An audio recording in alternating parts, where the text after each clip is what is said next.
Wali Baiti episode ke-17. Setelah mendapat banyak karunia di Malang, Wali Baiti kembali ke pondoknya.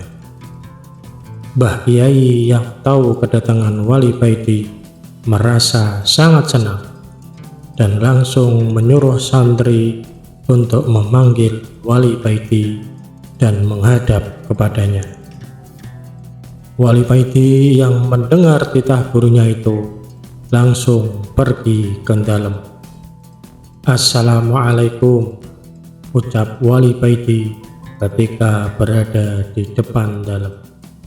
Waalaikumsalam, jawab Mbah Kiai dari dalam. Wali Baiti kemudian maju dan mencium tangan gurunya. Tangannya yang lembut dan wangi. Ayo duduk, Mbah Kiai mempersilahkan Wali Baiti duduk. Setelah duduk, Wali Baiti melihat wajah gurunya. Keyakinan Wali Baiti ini memang beda dengan keyakinan para murid pada umumnya. Kebanyakan para murid tidak berani menatap wajah gurunya ketika menghadap, karena hal itu bagi mereka termasuk tindakan yang kurang sopan. Tapi pendapat Wali Baiti lain.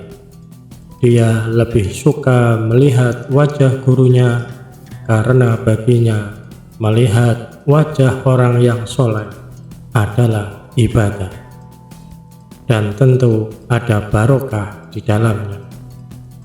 Keyakinan atau kedua pendapat ini sama benar, tinggal niatnya saja yang perlu ditata. Wali Baiti melihat wajah gurunya ini begitu bersinar dan begitu suci bersih, seakan-akan gurunya ini akan bepergian. Teringat ini, Wali Baiti langsung menangis sesegukan. Mbah Kiai yang melihat Wali Baiti menangis hanya tersenyum saja. Lalu beliau bilang kepada Wali Baiti, "Apa yang kamu lihat dan yang kamu rasakan itu benar. Aku memang akan pergi memenuhi panggilan Allah. Waktunya sudah dekat. Aku sebentar lagi akan meninggalkan dunia ini." Wali Baiti tetap menunduk dan terus menangis. Mbah Kiai lalu berkata lagi, "Nak, nanti malam pergilah kamu ke belakang pondok. Setelah mencapai sungai, duduklah di situ. Tunggulah teman Abah. Belajarlah kamu kepadanya. Dan yang penting, kamu manut dan jangan banyak bertanya. Pesan Mbah Kiai." "Inggih Kiai," jawab Wali Baiti. "Apa yang kamu alami di Malang semuanya aku tahu. Jadilah itu sebagai tonggak keimanan. Dan kamu sudah bertemu dengan saudara-saudara seperjuangan. Kelak kalau kamu bertemu mereka kembali, sampaikan salamku kepada mereka." Mbah Kiai lalu berdiri mendekati Wali Baiti. Beliau menepuk-nepuk punggung Wali Baiti. "Sekarang kembalilah ke pondok. Nanti malam laksanakan apa yang aku perintahkan," ucap Mbah Kiai lalu masuk ke dalam. Setelah Mbah Kiai sudah tidak terlihat, Wali Baiti keluar dari dalam. Walau Mbah Kiai sudah tidak ada, Wali Baiti keluar dari dalam tetap dengan membungkuk dan berjalan mundur. Malam harinya, Wali Baiti melaksanakan apa yang diperintahkan kiainya. Dia berjalan menyusuri jalan setapak di belakang pondok. Setelah tiba di sungai, Wali Baiti duduk di tepian sungai. Tiada henti hati Wali Paidi berzikir. Wali Paidi merasakan semenjak dari malam hati Wali Paidi ini bisa berzikir dengan sendirinya. Tidak lama kemudian datanglah sosok yang seumuran dengan Mbah Kiai mendekati Wali Paidi. Dengan melihat pancaran sinar wajah orang ini sama persis dengan pancaran wajah Mbah Kiai. Aku teman gurumu, aku adalah Khidir, dan mulai saat ini aku akan mengajarimu. Ucap Khidir langsung ke pokoknya. Tinggi, ucap Wali Paidi. Ayo ikut aku, ucap Nabi Khidir, lalu berjalan pergi. Wali Paidi mengikuti dari belakang. Wali Paidi tidak banyak bertanya sesuai apa yang diperintahkan gurunya. Dia hanya manut saja, istilahnya pasrah bongkoan. Nabi Khidir baru berhenti ketika di depannya ada gazebo atau rumah bambu dengan atap ilalang yang begitu indah. Gazebo ini terlihat kokoh dan futuristik. Di depannya ada taman kecil dan sekitarnya gazebo terbentang hamparan rumput hijau yang asri. Tempat ini seperti villa mahal di daerah pegunungan. Masuklah, tempat wudhu dan kamar mandinya ada di belakang, ucap Nabi Khidir. Dan tidak lama kemudian adzan subuh berkumandang. Wali Paidi pergi ke belakang, mandi, berwudu, kemudian sholat jamaah dengan Nabi Khidir. Setelah sholat, Wali Paidi duduk di teras gazebo. Di depannya duduk dengan berwibawa Nabiullah Khidir alaihissalam. Aku akan mengajarimu ilmu syariat dan ilmu hakikat. Aku akan memanjangkan waktu buatmu. 1 hari di dunia sama dengan 1 tahun kamu bersamaku, kata Nabi Khidir.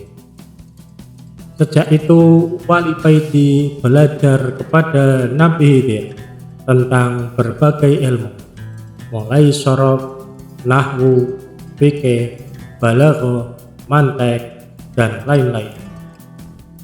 Khusus ilmu tauhid, Nabi Khidir mengajarnya 2 hari, Rabu dan Kamis, sedangkan ilmu hakikat diajarkan di sela-sela pelajaran ilmu syariat. Untuk ilmu ini tidak terjadwal, mengalir begitu saja. Tidak terasa 10 tahun sudah Wali Paidi belajar kepada Nabi Khidir. Wali Paidi sekarang sudah menguasai berbagai macam ilmu dan sangat mahir. Sekarang sudah saatnya kamu kembali.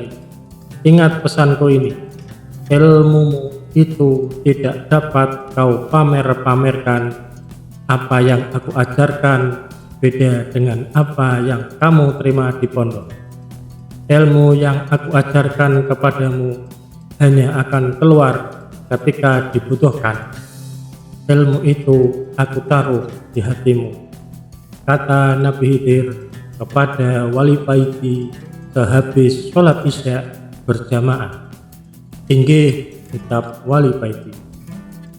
Nanti kamu jangan kaget, karena waktu yang kamu habiskan di sini selama 10 tahun sama dengan 10 hari ketika kamu di pondok, ucap Nabi Khidir.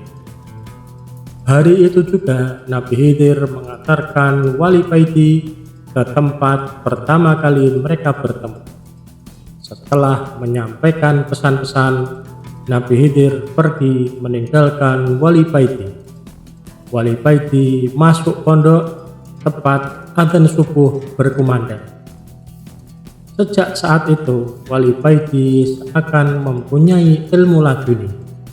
Para santri mengira seperti itu karena Wali Paidi hanya pergi 10 hari, tapi setelah kembali, ilmunya menjadi begitu luar biasa.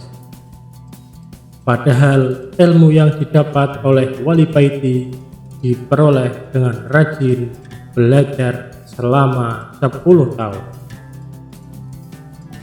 Tidak lama kemudian, Mbah Yai memang benar-benar pergi meninggalkan dunia ini menghadap Sang Ilahi. Berita tentang kematian Mbah Yai tidak begitu menggemparkan, karena Mbah Yai bukan kiai terkenal. Prosesi pemakaman biasa saja, hanya para santri dan tetangga sekitar. Tapi ada yang unik ketika prosesi pemakaman dilakukan. Ada puluhan orang tak dikenal berdiri mencari makam. Ada yang berjubah dan bersorban, ada yang berjas dan berdasi, ada juga yang berpenampilan seperti gelandang. Setelah prosesi pemakaman selesai, ada sosok yang akrab menghampiri Wali Paiti, sosok Nabiullah Khidir. Mereka yang hadir tidak dikenal orang di sini, adalah teman Mbah Yaimu. Mereka semua ini waliullah, dan aku bersama mereka telah sepakat menunjuk kamu sebagai ganti dari gurumu, kata Nabi Khidir kepada Wali Paiti. Wali Paiti tertekun, tidak bisa berkata-kata. Lalu Nabi Khidir berkata lagi kepadanya, kamu sekarang menjadi wali badal atau wali pengganti. Sekian, terima kasih. Wassalamualaikum warahmatullahi wabarakatuh.